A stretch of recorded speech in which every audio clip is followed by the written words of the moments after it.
All right, everybody. Welcome to the For the Love of Language podcast. I'm EJ. And I'm Stacy, and we have a special guest with us today. Yes.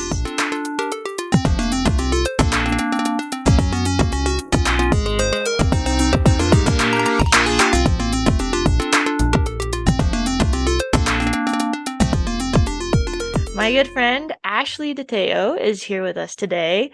So she is the CEO of a publishing company and a fantastic person. So I'm super, super excited to have her join us. I'm so excited to be here. It's been fun to connect again after A a long long time. time.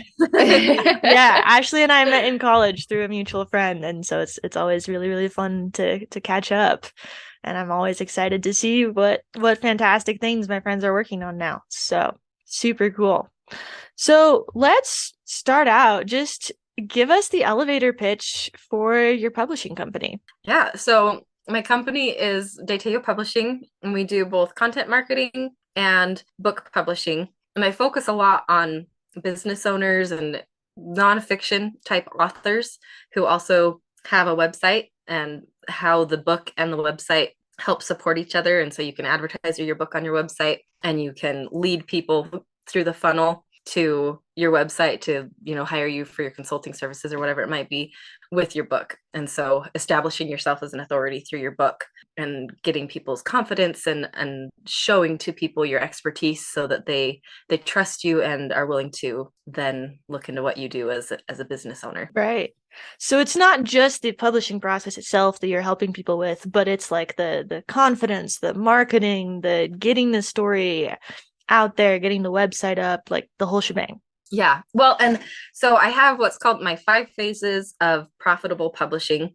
And I just came off a retreat at the beginning of November where we ended up getting a lot of people who weren't business owners, and they were writing, fiction novels or children's books, which I have my own children's book series that I'm going to be bringing out. So I'm not like exclusively nonfiction. I love all types of writing.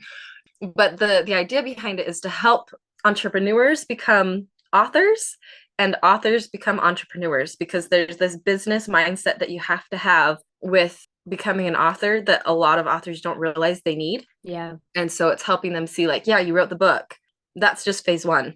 And then there's phase 2, which is editing. And that's still, in that realm of like comfort that an author has. But then the publishing and the marketing. And then phase 5 is expansion, which is that building on the success of your book, building a website and building a business off of it and all these different things. So yeah, kind of helping them get that vision of here's everything you need to do to really be successful if you want to be profitable at it. Like if you just want to write it for your family or just to say that you did, then that's great. But if you're willing to invest in your message so that you can get a return and make a profit, then here's what you need to do. That's awesome. That's super awesome. So you mentioned also that you have your own children's book series that you're working on. Did you get into publishing through writing, or did publishing bring you to writing? Writing brought me to publishing. I started out as an editor because I'm an editor first and foremost. I mean, I love to write, but sometimes my editor gets in my way. I'm always like, I have to make it perfect. And so I started out editing for websites, and one of my clients wanted to write a book to support everything that they were doing with their consulting business. And he said, but I want you to figure out how I can do this successfully before I try to do it. And so I want you to write a book. And so he said, here's a topic that I found that matches what I do, kind of like it's far enough away from what I do that you're not going to be like stepping on my toes, but it's related enough to what I do that it's, it'll still fit within my brand. And so he commissioned me to write a book on world schooling. I'd never heard of it. I was like, okay, I'll write a book. And so I wrote the book and then figured, I had to do all these lots and lots and lots of courses to figure out, how do I publish? But when I published it, it did so well that I got lots of people who started coming to me asking me for help with their books too. And they said, I saw what you did with your book and how many downloads you got. And it hit number 1 on the nonfiction side of Amazon, Wow. which is awesome. Yeah. And so that was just like, people were like, well, how did you do it? How did you do it? And so that's where I started getting more book clients. And I'm a mom, and so my time is very limited. And that's when I realized I need to turn this into a business so that I can hire out and outsource different parts of the process, because I'm also like a big picture type of person, that I can see everything that needs to be done, but getting it done is a whole different type of thing. And so that's where it's like, I can see the process, I can see the pieces that need to be put in place, but I'm only one person, and I have like 20 other things that I'm doing at the same time all the time.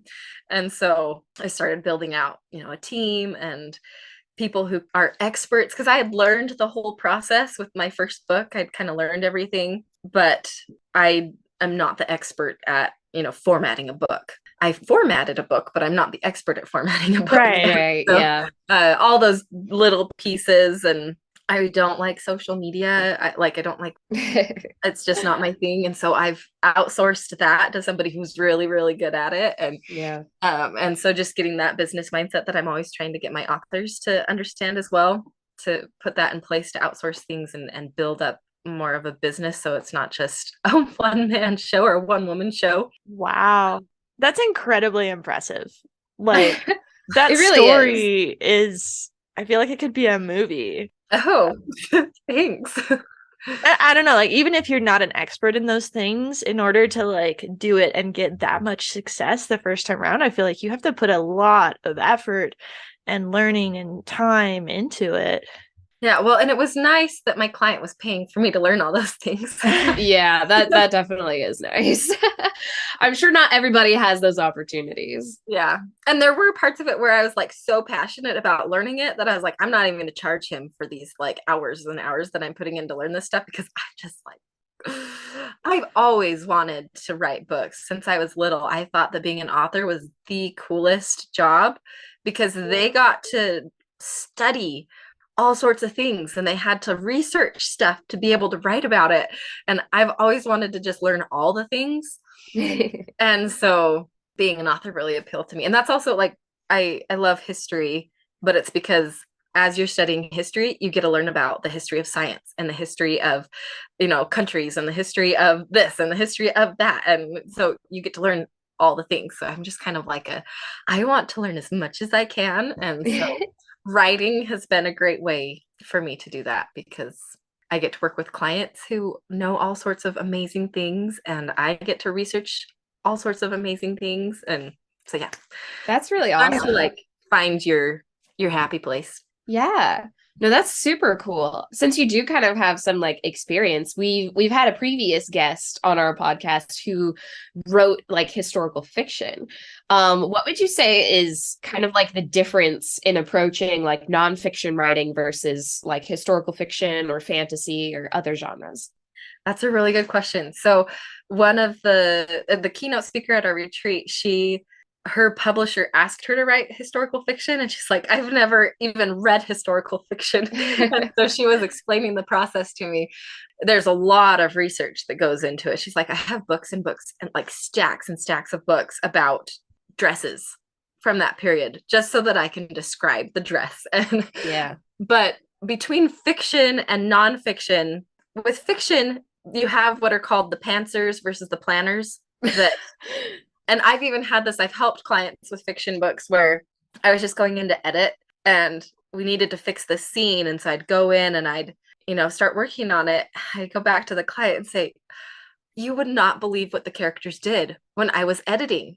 Like, this just happened. Like, the characters just do things that you like didn't even plan on. They just, and I love that part of fiction where it's just like, oh, it takes on a life of its own. And as long as you understand the good elements of a story and the structure and the plot line and the character development and the arcs and the what's supposed to be happening and how to keep the pace going, as long as you understand those things, you can kind of just go for it. You can fly by the seat of your pants. So the pantsers are a very real thing with fiction writing. But when it comes to nonfiction writing, you cannot fly by the seat of your pants. And I have edited some books that were written by the seat of someone's pants, and they needed lots of editing. And so a huge part of what I do is, and we spend like at least a minimum a month planning a book,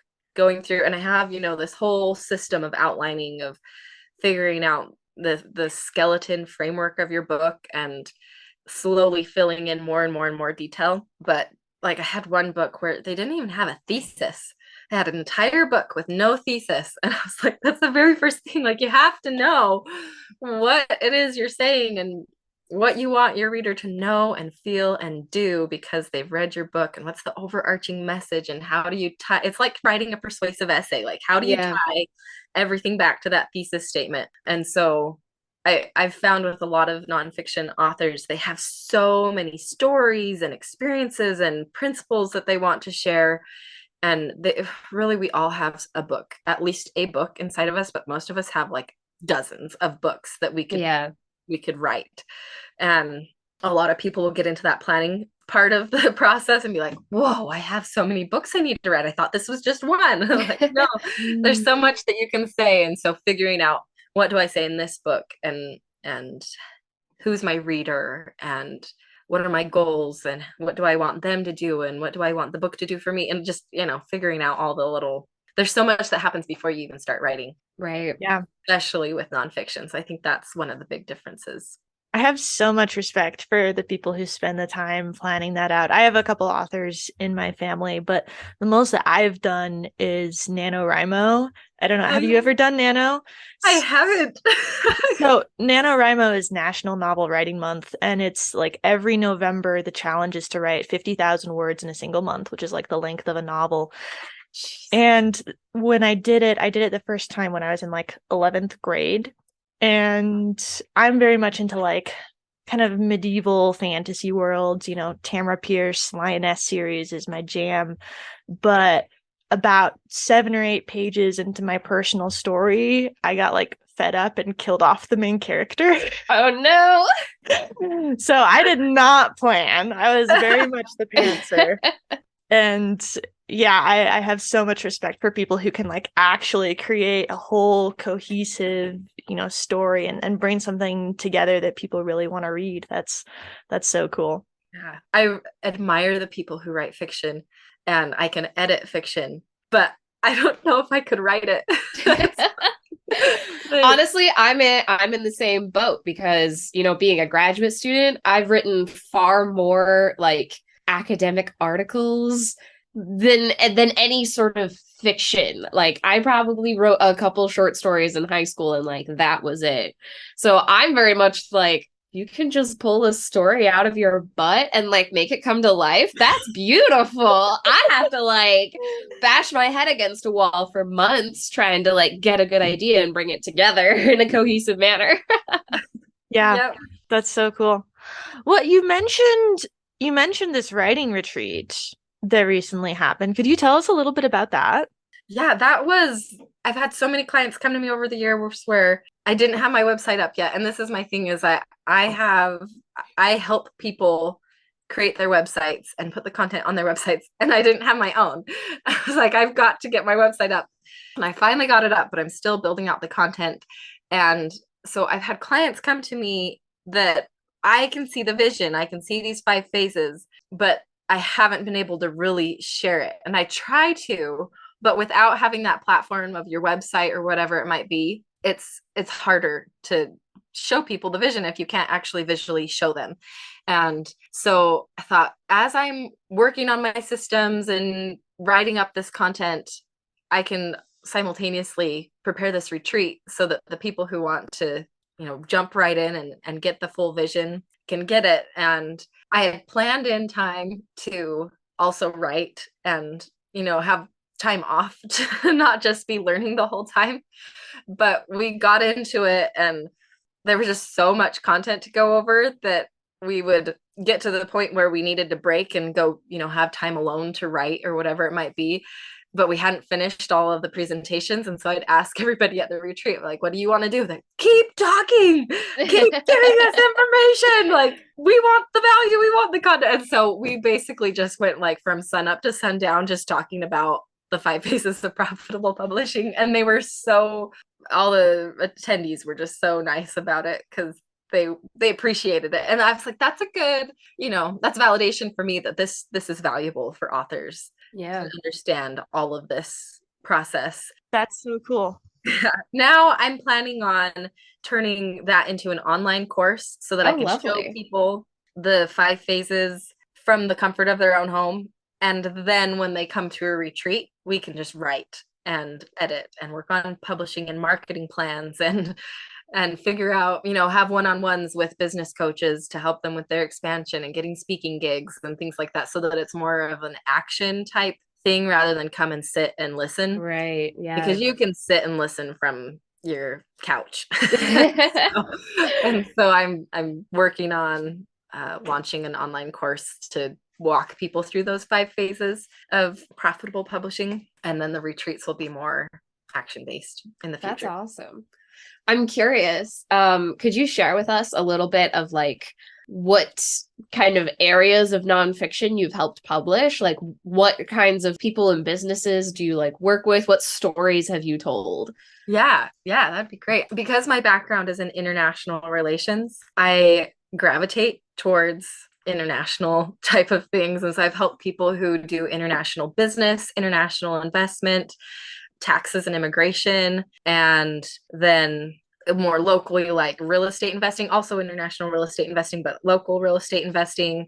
And I was just writing an article about fund accounting, and I was like nerding out over it. I was like, this is the coolest thing ever.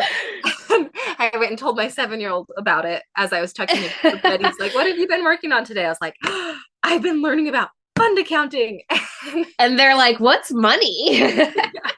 So like, anything with money. And I have a business coach that I'm helping write a book, and I've done a lot of travel memoirs. And where I wrote the book about world schooling, I helped, a client with their own book writing about their journey. So I don't know, does that answer your question?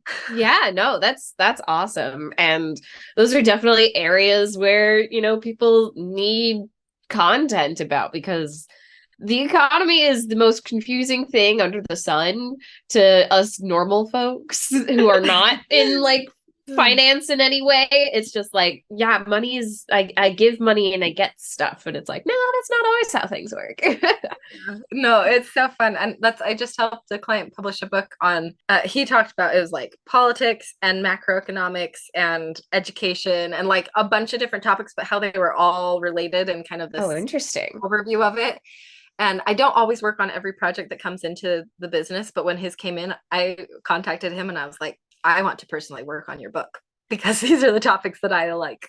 Love. That's awesome. And macroeconomics is my jam. I love it. So, and being able to take those really difficult concepts and making them not just easy to understand, but almost fun to read about. Yeah. Like that. I love taking difficult concepts and making them, simplifying them and conveying them in a way that people can understand. Yeah. I mean, EJ and I, like, our goal with this podcast is to do something kind of similar, to take some of these like big, weird, abstract ideas and make it like approachable and fun. I am curious, like we've kind of we've done our approach via like audio and conversation. How do you kind of go about in like the editing process and working with authors? How do you try to make things approachable, like macroeconomics? How do you try to make that like approachable and entertaining for people? Yeah. So a lot of times when I'm ghostwriting for someone, I want to try and get their voice still. And so there's this method where you can actually speak your book, where, you go in and that planning that I talked about that takes at least a month, and get as much detail in it as possible. And then you just sit down and you speak, and you just go through your whole outline and say it all. And then I can go in and that's your voice. And we speak differently than we write. And so, fixing that, but capturing their ideas.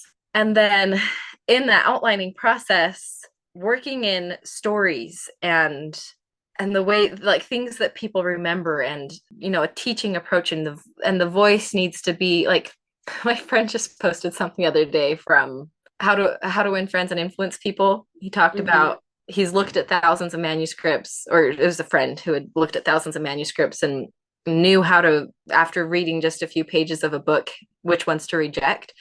Because he said, I can tell just from reading the first little bit who likes people and who doesn't. And it comes across in your writing. And so helping get that voice and that tone of like, I like my reader. And then sharing those stories, making it more personal and memorable, because we are wired for stories. And that was the keynote speaker, even though she's a fiction writer, the keynote speaker at the retreat, even though she writes fiction, when we talked about what she was going to, actually speak on at the retreat, he said, I'd love for you to just explain how to craft a really good story, because whether you're writing fiction or nonfiction, you need to know how to tell a story. You need to draw people in with these personal experiences, and stories help illustrate principles and things like that. So I love stories, and I also love lists. Especially with nonfiction, I feel like if you can break it down into a system, or simplify each of the steps, because sometimes especially for business owners, they're like, it's all of this, it's just all these things. Like, okay, well, let's clarify your systems, let's figure out how it all fits together, and how can we simplify it. Because I remember someone telling me, I can't remember who, but they said the mark of true wisdom and an understanding of a topic is if you can explain it to a child. And so very true. If you can break this really complex business idea that you have, or investing technique, or whatever it might be, if you can boil it down to something so simple that you could explain it to a child and they'll understand, then that's where we're going to start. We're going to start with that simplicity, and we can build out from there, but we want to keep it understandable and relatable and all those things. That's awesome. I want to dive down a couple tangents of things that you just mentioned kind of in passing that I think are fascinating. Firstly, you mentioned, with your tone, wanting it to come across that you like your reader, right? Like I'm getting the idea from that you want to be almost talking to a friend while you're writing the book, rather than, I don't know, addressing your enemy. Speaking to a competitor. Right? I see things in very antagonistic terms. But when you are going through this writing process, I know it's really important to think about who your audience is, but do you usually think about that in like very concrete terms? Like, is there a specific person you do have in mind, like a friend or a child, or is it just like broadly you're trying to have that tone? That is a very good question. Yeah. So part of the planning process is figuring out your reader, your audience. And I have a very detailed, like, let's go through all the questions about, what are their pain points, and what are their hobbies, and what are, like, trying to paint a very detailed description of who this person is. And I've had some people who they were like, I'm writing this to me 2 years ago before I learned all this stuff. And I've had other people write it to their nieces and nephews who they want to share the knowledge that they've learned with these, loved ones, so that they can learn what they've learned. And I've had people write it to their clients, and as detailed as possible as they can get. And if they can get a picture, I even had one client who sent me a picture and said, print this out and put it by your computer. This is your avatar. When you're writing articles for me, like, write to that person. But I think another thing that really helps with it is I do what's called like a competition analysis, and it includes a literature review. And that's, my background again from writing lots and lots of research papers in college, of like, you have to do a literature review. You have to know what's been said already. And that's helpful in knowing, what kind of twist you can put on it to add value to the conversation. Because most of the books, most people, when they come to me, they're like, my book's already been written. Somebody's already written a book on my topic. And I'm like, but they haven't written your story and your personal perspective on it. And so figuring out how do I add value to this? What is it that I'm going to add that hasn't been said already? And so you've got to go and look at like, who's doing well and what have they written? What are they missing? And there's so many ways to figure that out. And reading the books is part of it. But when you're reading those books, you can also pick out the tone, and you can see who that author is speaking to and what went well. And I love doing what's called review mining, where you go into the customer reviews like on Amazon or Goodreads or whatever it might be, and read what people have said about it. And if somebody's had a negative, like a tone that didn't resonate with people, you will know. Like, people will write about it in the reviews, and they'll be like, they were so condescending and blah blah blah. And so there's part of the process where you're studying it and figuring out, but then it's also just like who you are as a person and how you speak to people and how you feel about people. And yeah, did that answer your question? Yeah, it did. That's super, super fascinating. I love those examples you gave of like different ways that people might envision who they're speaking to. The other tangent that I want to go down, you mentioned ghostwriting, and the description that you gave of ghostwriting reminded me very much of the role of a translator, as far as like needing to really understand and transmit the tone, transmit like the feeling, the ideas, everything you want to be really true to the actual speaker, or in a ghostwriting sense, I guess the theoretical speaker, perhaps. Theoretical author, maybe. Right. Either, yeah, with translation or interpretation, maybe it's like the actual speaker versus, as a ghostwriter, I'm envisioning this as like the theoretical speaker that you're trying to emulate in your work.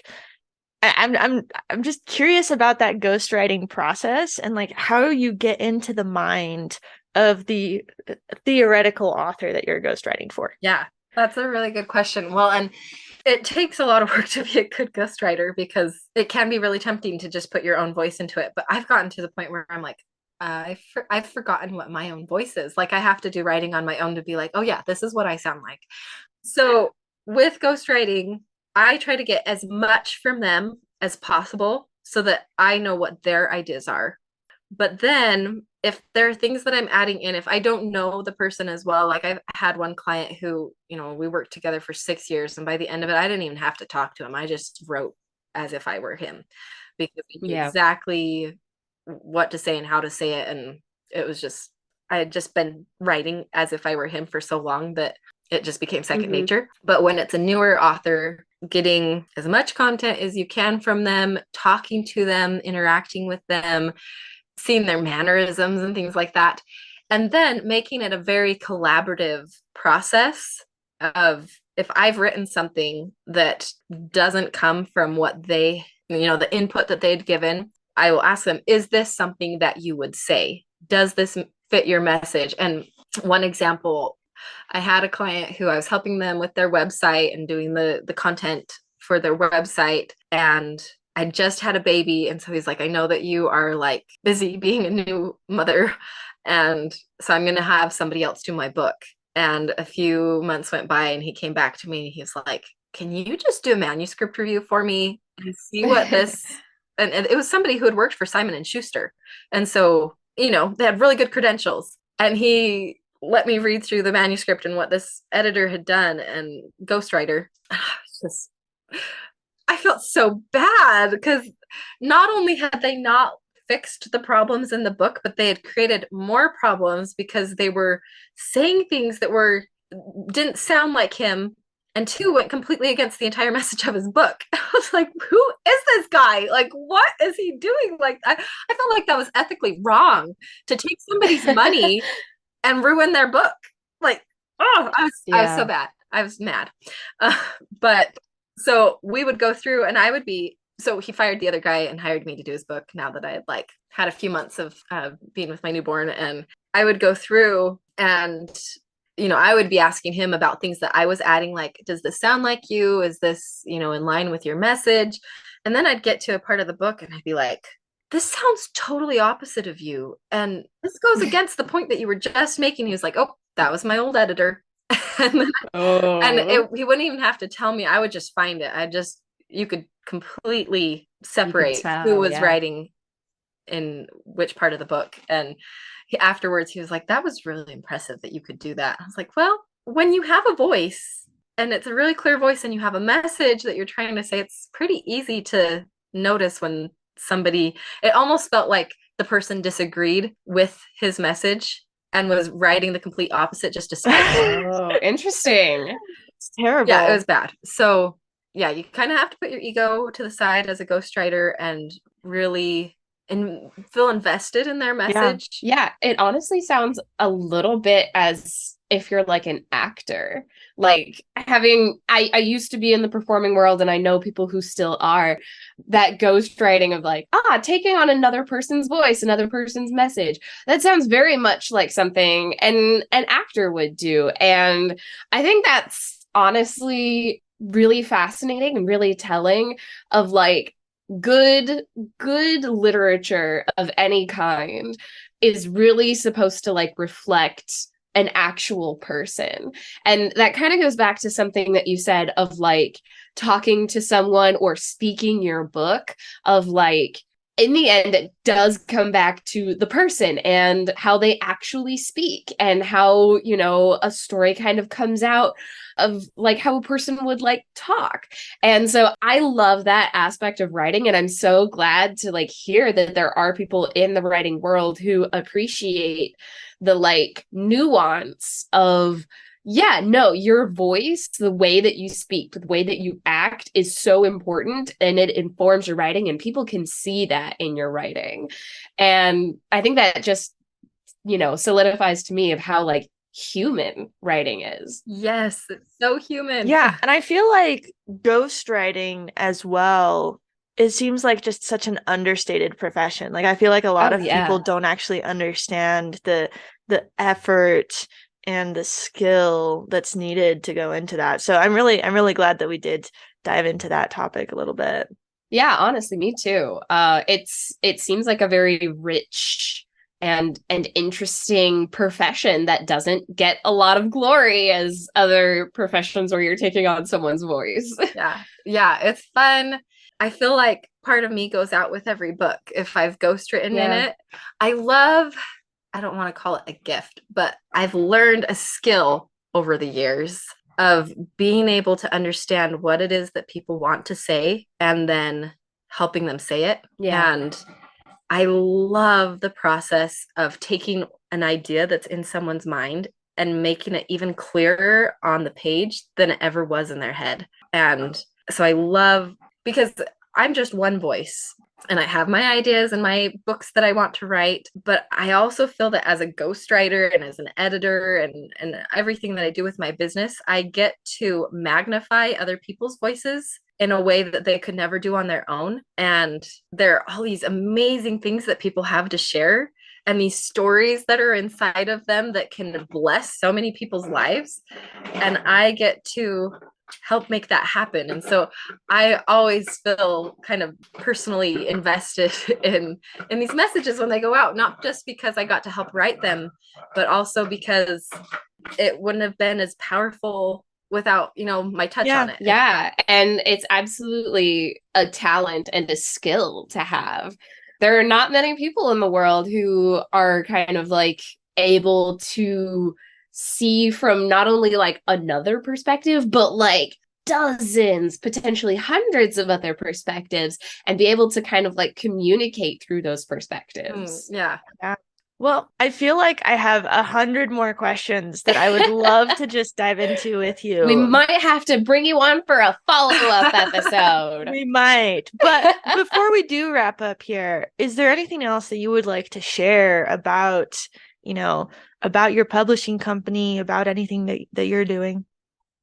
Man, there are so many things to talk about. I think one of the things is, and maybe this is the topic for our next time we sit down, is keyword research, because that is a huge part with linguistics and things like that, and understanding not just the writing process, but how do people find what you've written? What are people looking for? The kind of questions that they ask, and whether it's Google and they're typing it in to find an article that's going to answer their question, or it's Amazon and they're trying to find a book that is, you know, exactly what they're looking for.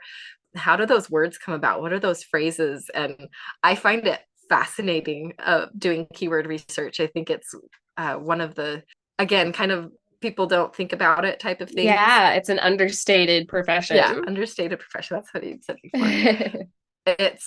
words. Words are so cool, and the way that we think and search. Yeah, we're definitely having you back. We're definitely.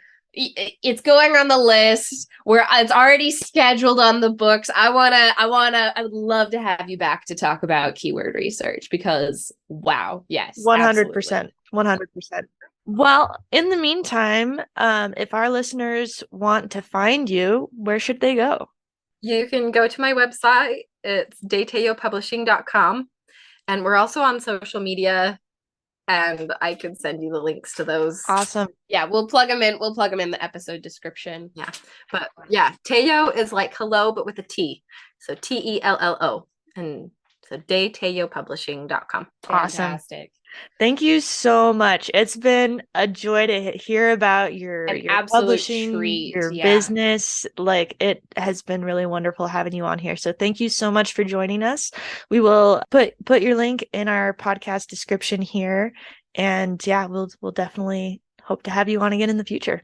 Thank you so much for having me. This has been so fun. Absolutely. And for all of our listeners, be sure to follow us on For the Love of Language on Instagram. We're keeping you up to date, and we're trying to get some more fun like reels and posts out as well. So be in touch and see all the fun stuff we've got coming up. All right. Till next time. Bye.